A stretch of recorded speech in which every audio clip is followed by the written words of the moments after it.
Hi everybody, it's Professor Wells. Welcome back from fall break. Hope you guys all enjoyed your time off. So this is where we're going to get into the nitty-gritty of dental materials. This is where things get more fun.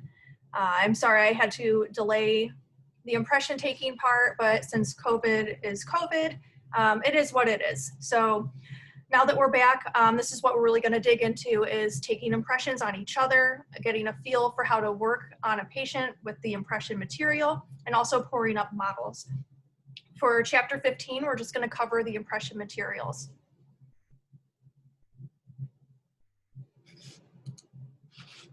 If I can get the, well, okay, we're skipping that anyways. Okay, impressions are primarily used to reproduce the form of the teeth in a negative reproduction. Keyword negative, we'll touch on that. This includes existing restorations, the hard and soft tissues, and preparations. Say for instance, the doctor had prepped a tooth for a crown, we'll take an impression of that prep to send to the lab. There are also uses to fabricate prosthesis and other oral devices. Making impressions of oral structures is an almost everyday occurrence in a busy dental practice. Selection of the impression material will be influenced by what the impression will be used for. Typically, a material must be in a moldable or plastic state that can adapt to the teeth and tissues. So impressions can be categorized into three basic types based on how they're going to be used. The preliminary impressions are made as a precursor to other treatment. These are usually used to make temporary crowns or bridges. Final impressions are more accurate in their replication of the oral structures. They are used to make final restorations such as crowns, bridges, partials, and complete dentures. This impression is sent off to a lab and they use this to make the final crown. So it's very important that this impression material show this tooth structure and surrounding tissues as accurately as possible. Bite registration is a replication of the patient's bite and is used to establish the proper relation between a restoration or prosthesis and the opposing teeth. There are two major groups of impression materials.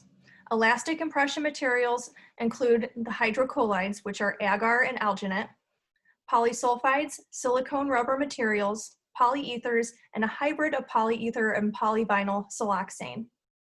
Inelastic materials are the older impression materials and include dental compound, impression plaster, zinc oxide eugenol, and impression wax.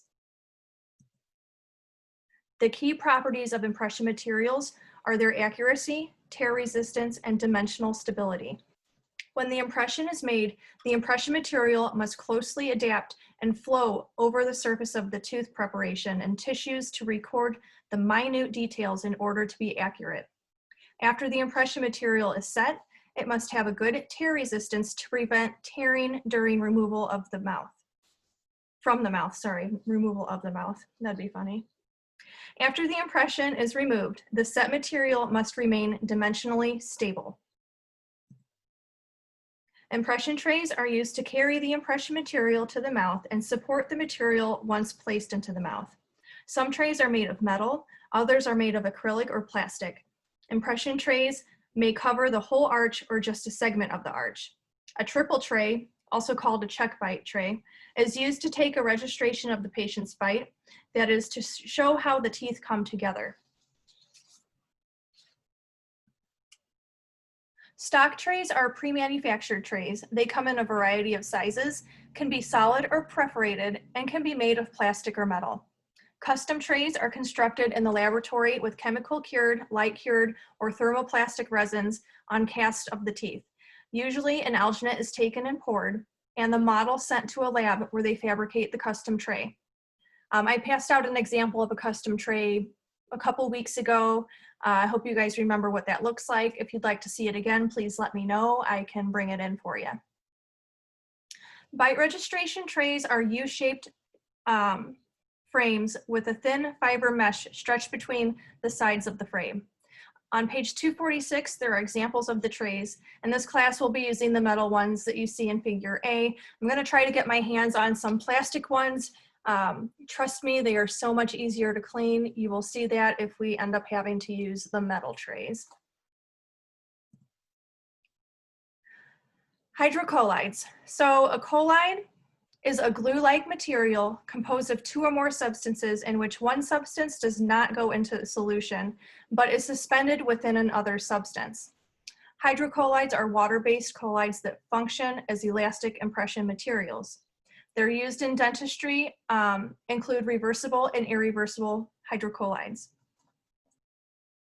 So the reversible is the agar and the irreversible is alginate. One type of reversible hydrocolloid is called agar. When the agar sole is chilled, it will gel, becoming semi-solid or jelly-like. When the agar gel is heated, it will reverse its state back to its liquid suspension, which is the sole. Therefore, it's reversible, so it can go from a jelly-like state back to a liquid state. Reversible hydrocolloid was the first elastic material to gain popularity. Its use has declined over the years as elastic or rubber impression materials have been introduced.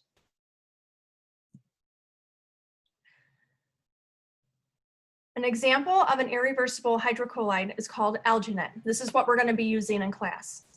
This is a material that you are more than likely going to use in your office as well.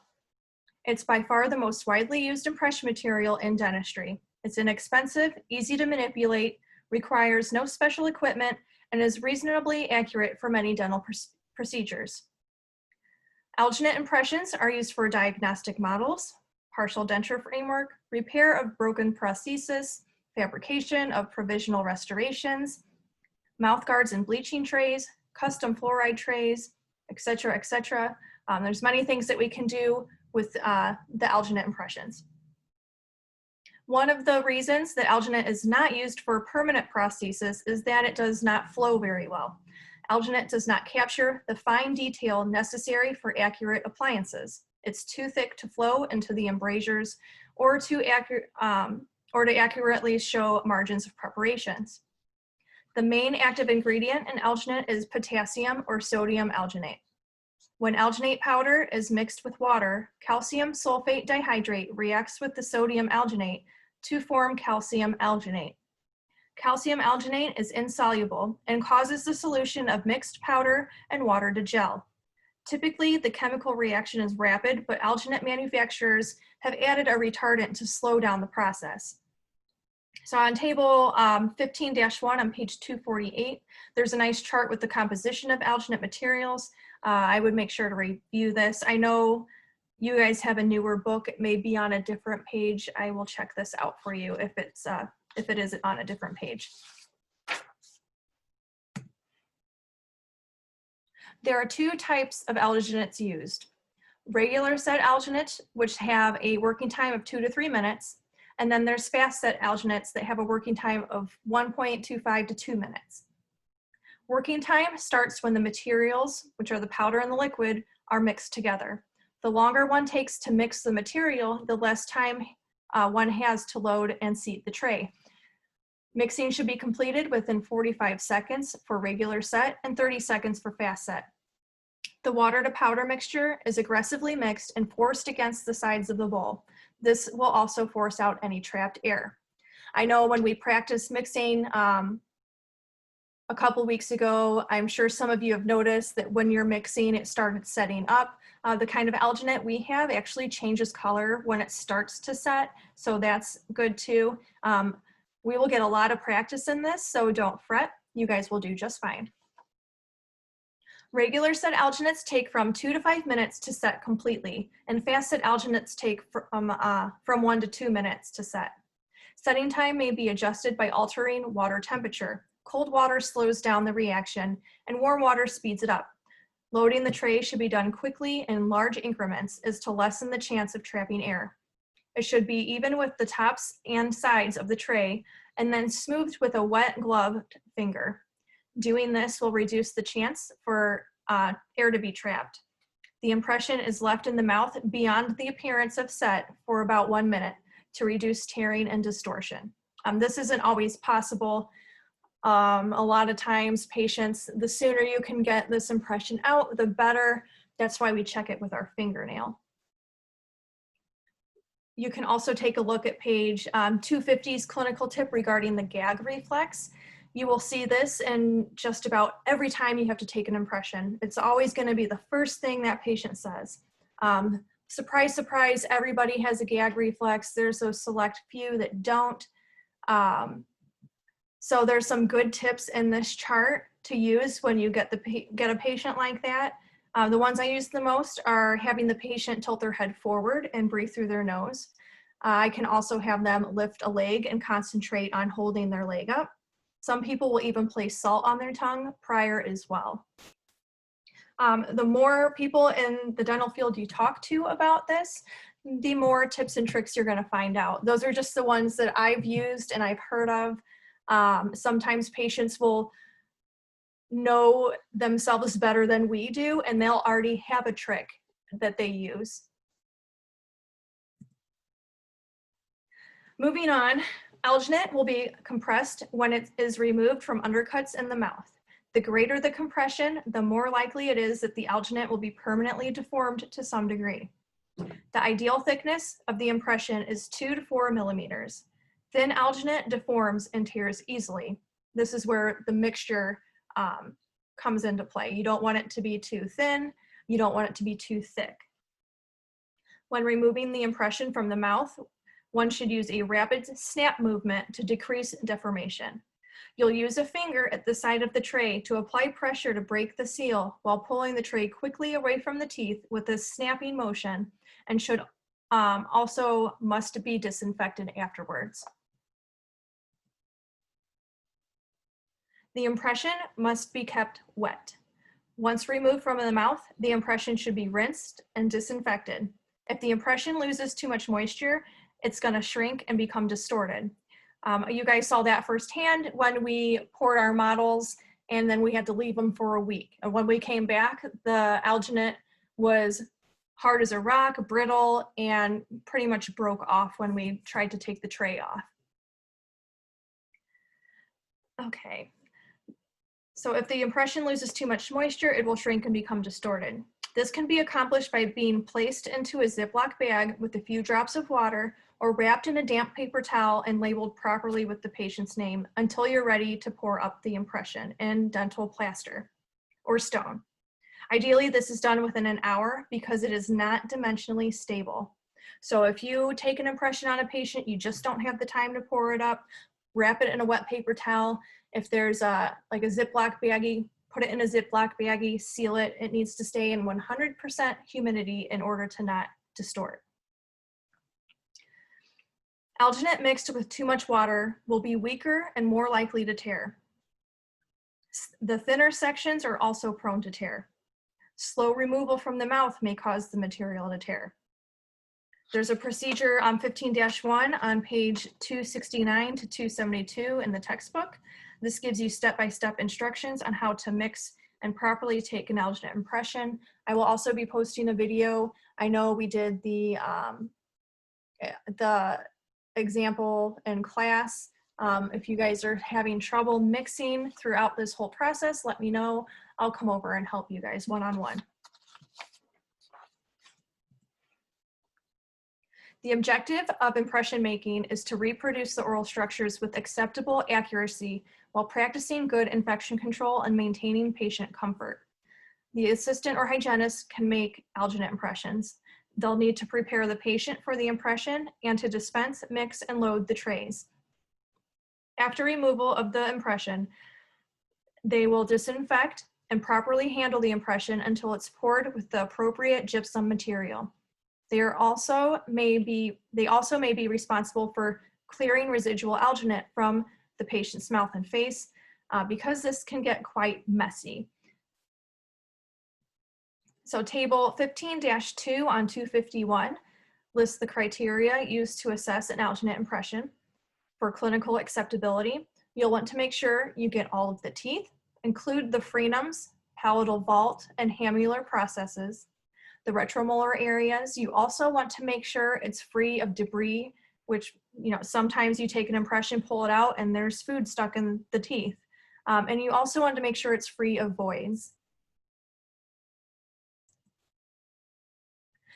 There are 4 types of elastomers: polysulfides, polyethers, condensation silicones, and addition silicones, or polyvinyl siloxane. Elastomers are highly accurate elastic compression materials that have qualities similar to rubber and are often called rubber materials. The rubber nature of elastomers means that they do not adhere well to solid metal or custom acrylic impression trays. An adhesive is placed in the tray to prevent the material from separating from the tray and causing distortion. Custom trays require an adhesive, and also plastic trays used for alginate as well. Elastomers have a certain amount of elastic recovery or rebound from deformation due to their rubbery nature. They generally are not well by water because water forms a high contact angle with them. In other words, water beads on their surface, much like a raindrop on a newly waxed car. Polysulfides are the oldest of the elastomers. They're more dimensionally stable and have greater tear strength than alginate or agar hydrocolloids. They require hand mixing and have an unpleasant sulfur smell. This is commonly used to do a hard reline of dentures. You will know when this stuff is being used in the office, trust me. It smells like a nail salon. It's very, very strong. Condensation silicone and addition silicone are 2 types of silicone impression materials that have been developed as an alternative to polysulfides. Polyvinyl siloxane, or PVS, materials are hydrophobic by nature and must be used in a dry field. This material is most popular when it comes to crown and bridge procedures, even though it's the most expensive. PVS is manufactured in light, extra light, regular, and heavy body viscosities. This figure shows the PVS impression material in a variety. There's light, regular, and heavy, and they come in cartridges with mixing tips and a mixing gun, with unit dose impression material in a delivery syringe and putty.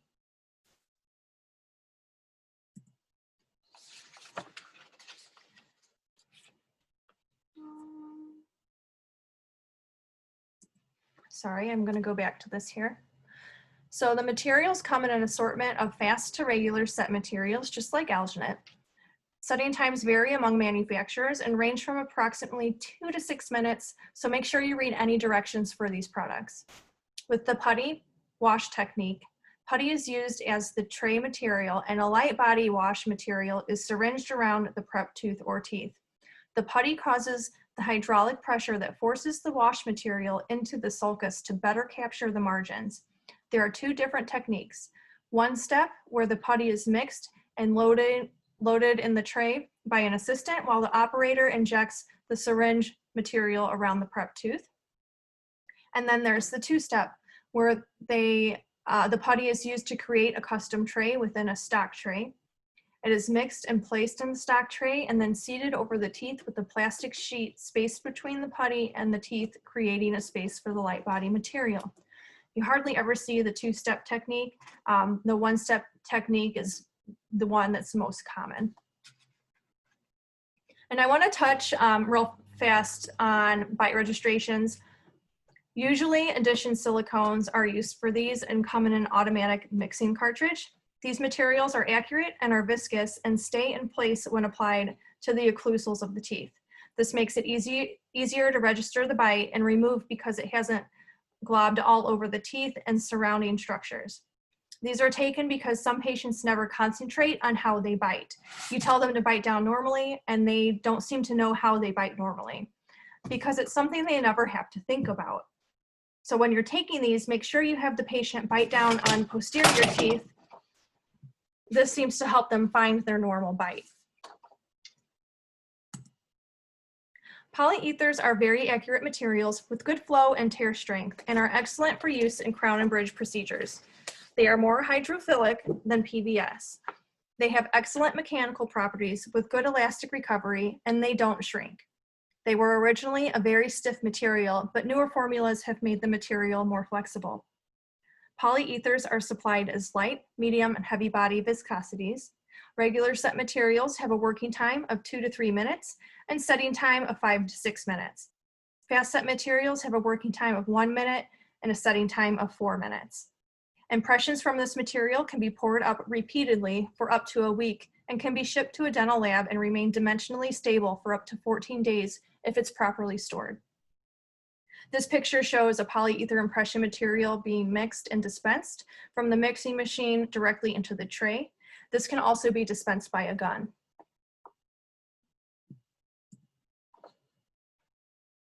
Dental assistants and hygienists are frequently involved in the impression making process. Hygienists more so because patients will ask about whitening and the dentist will expect you to know how to make a custom whitening tray. Those that are licensed in expanded functions may actually pack retraction cord, use astringents, and make the impressions for crowns and bridges. I'm not going to get into too much detail about packing cord, but this is done to ensure the margins are as accurate as possible. The objective of gingival retraction is to provide a space in the gingival sulcus of adequate dimensions to receive the impression material around the entire margin. Astringents, such as Hemident, are topically applied chemicals that constrict tissues to stop bleeding and are useful in gingival retraction. Before attempting to evaluate an impression of a crown or a bridge prep, it must be rinsed to remove blood, saliva, and debris. After drying the impression thoroughly, shine the operating light onto the impression while rotating the impression to read all aspects of it. This is usually done by the dentist, but you will need to know the difference between a good impression and a bad impression, because the dentist will ask you, how does it look? In order to do so, ask yourself these questions. Did the impression capture all the teeth and surrounding tissues? Can you see the prep clearly? Is the margin clear and visible all the way around the tooth? Did the impression capture a little bit of the unprepped tooth just beyond the margin? Digital scanners are becoming more and more popular in the dental office. I know I showed you guys the video of, it was very short, of the scanner I use in my office. I'm gonna try to get a better video of it, but it is very, very convenient. I really hope you guys get a chance to use one of these in whatever office you end up in. So the digital impression removes any of the requirements needed for traditional impressions. Sounds nice, right? Complete and standalone intraoral scanners are available. There's no need for trays, adhesive, disinfectants, pouring impressions, and packaging impressions for transporting. A big advantage is the ability of the clinician to view the preparation magnified on a computer monitor and to see it from multiple angles by rotating the image. The images can be reviewed and retaken if needed. A major disadvantage to the digital impression is the significant cost involved with purchasing these. And there's some training cost. The practice is needed to efficiently operate it. The iTero scanner alone costs about $20,000. And if you get it with the milling unit, so the milling unit is what actually creates the crown. The scanner takes the impression for the crown. So if you get it with the milling unit, that costs about $120,000. The one that we use at my office, which is the newest one on the market, that one alone cost $100,000. Also, as with anything technology related, they do have their glitches and they can be very expensive to fix.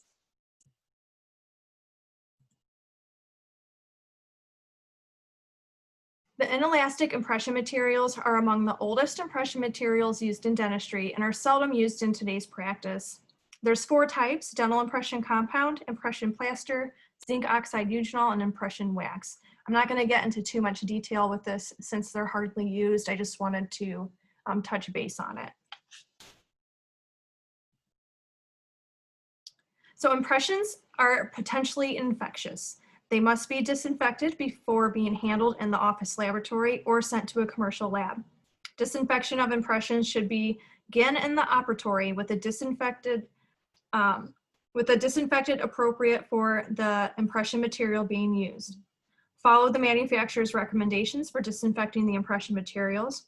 You can also take a look at table 15-6 on page 226. It tells you how long each material should be disinfected. So to disinfect it, really what you do, you're just going to rinse it off under the sink with water with cold water. And then you're going to use the Cavicide spray and let it sit for about 2 minutes. So on the rare occasion that it may be necessary to disinfect the cast produced from an impression, cast should be completely set for a minimum of 24 hours prior to disinfection, and they should not be immersed in disinfecting solutions. So in order to avoid this, you have to disinfect the impression first, because it's disinfecting the model itself can be very complicated and can ruin that model. Impression trays must be cleaned and disinfected after their use or after being tried in the patient's mouth. Disposable trays should not be disinfected or sterilized for subsequent uses. Disposable trays, you don't need to, you just throw them away. But the metal trays that are reusable, they have to go through the whole cleaning process. So you can look at, there's a procedure 15-4 on page 276. This gives you steps on how to disinfect impressions. I'll try to find a video on that too to show you guys. Very, very simple, just needs to be done right. In summary, impressions are made daily, and the various impression materials must be understood by the clinician for correct selection, manipulation, and disinfection of the materials, and for pouring of cast. So if you guys happen to have any questions over any of this that we covered, I know it was kind of a long chapter, feel free to reach out to me. My email is hwells14@ivytech.edu.